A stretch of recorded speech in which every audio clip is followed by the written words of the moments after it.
If you had a loved one, your wife, your mother, your daughter, a friend, girlfriend, who worked in a high crime area and got off work late at night and had to walk to her car that was a block away, is there something you could do to help her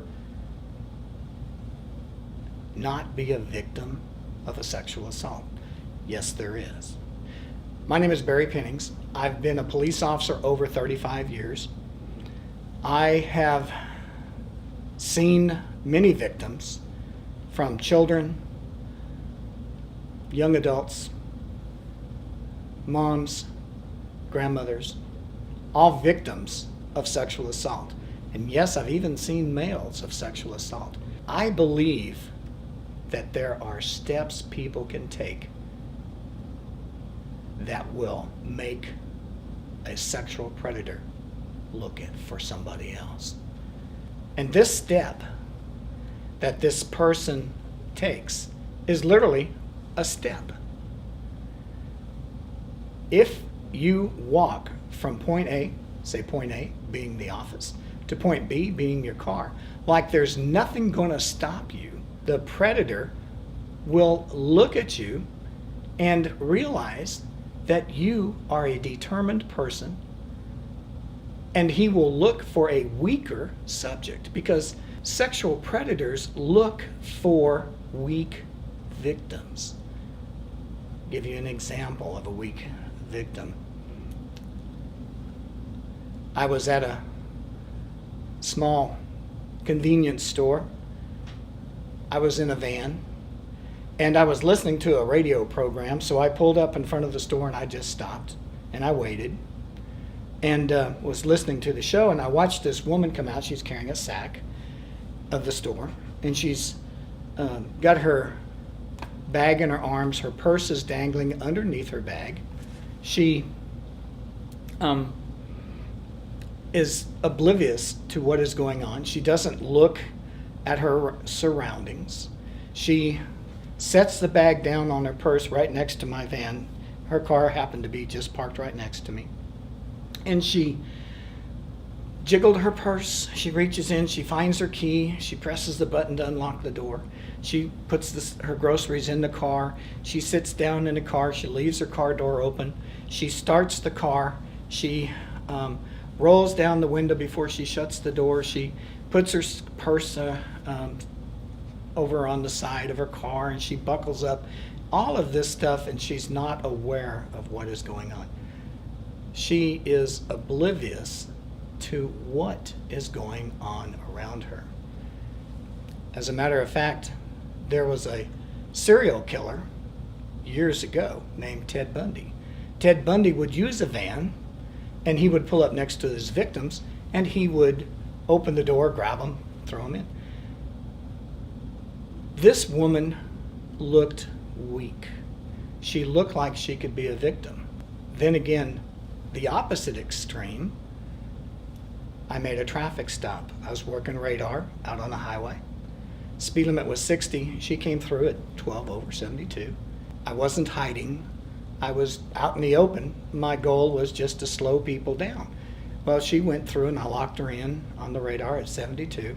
So I pulled out behind her, and I turned on my reds, pulled her over. She pulled to the side of the road, and I got out of the car and walked up, approached her window, and she wouldn't roll down her window.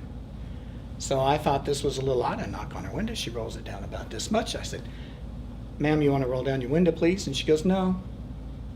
I said, "Okay, why?"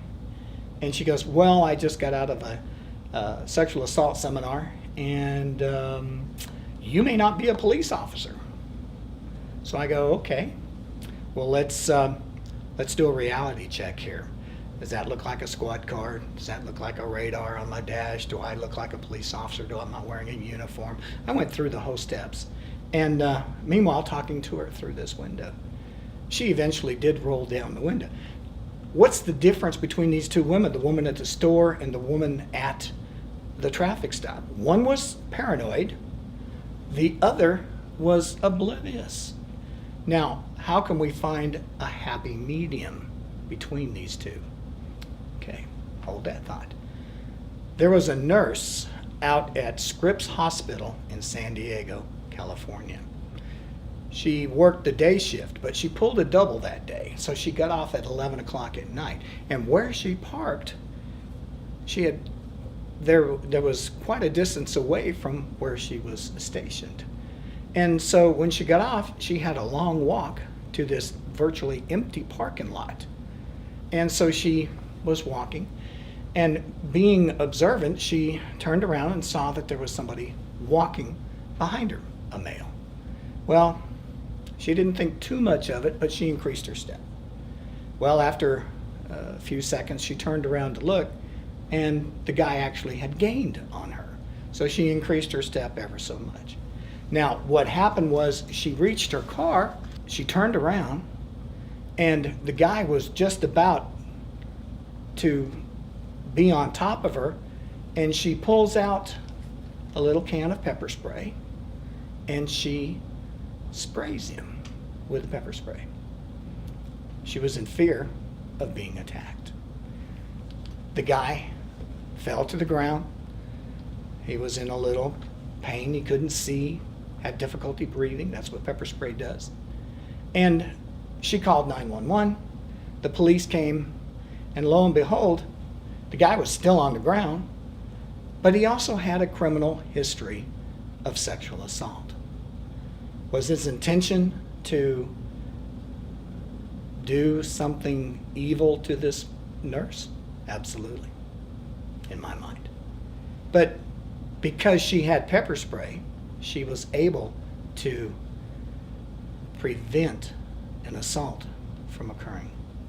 The main thrust of this video is for you to understand that if you walk from point A to point B like nothing is going to stop you, you've reduced your chances of being a victim, because this perpetrator, this sexual violator, is looking for somebody weak. So if you get nothing out of this, remember, walk from point A to point B like nothing is going to stop you. Be observant. If you're talking on the phone, just tell the person that you're talking to, well, I'm walking through the third level of the garage right now. I see a car over here. It's a blue Chevy, and my car is just over there. Tell the person on the phone what you are doing in order to stay observant as you walk.